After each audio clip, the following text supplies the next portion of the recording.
gaga hatrany amin'ny hitanareo hoe anosy zato atsimo teo dia nanao intervention efa tonga mihitsy zareo hoe andravany trano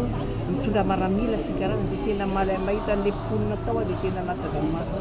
mijery an'ilay dossier dia miady an'io dossier dia najanony zareo tamin'ny conseil des ministres aloha ilay fandroana dia efa mampiditra fitoriana vaovao zay amin'izao fotoana izao. Za zany tena hoe tena hoe satria expert amin'io efa taona zao mitsara tsy haiko zany dia tena nanohy tena mihitsy ho an'ilay mahantra dia tena raisiko hoana zany tsy ilay manan-karena fa tena tanao rehefa mipetrire tena ilay fahadiran'ovana mahantra rehetra ireo ny raisiko tanana mihitsy hoe manana olana nareo mamem-pona namena Andriamanitra ny fahaizana dia mamem-pona mampiavaka azy.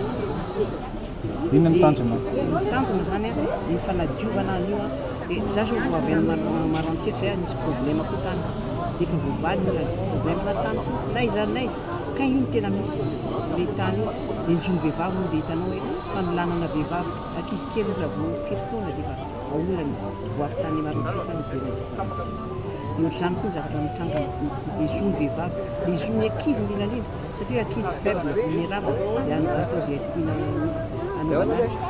azy alefa miasa mbola tsy ampy tsy avela mianatra mampalaibe dia zay mahatonga an'ilay hoe sady andro vehivavy andro any dia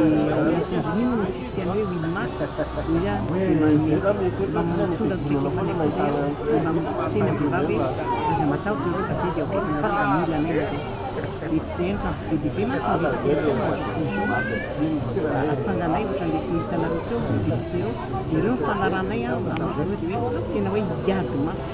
izon'olombelona miaraka arametaka atao hoe tangalana. Iresaka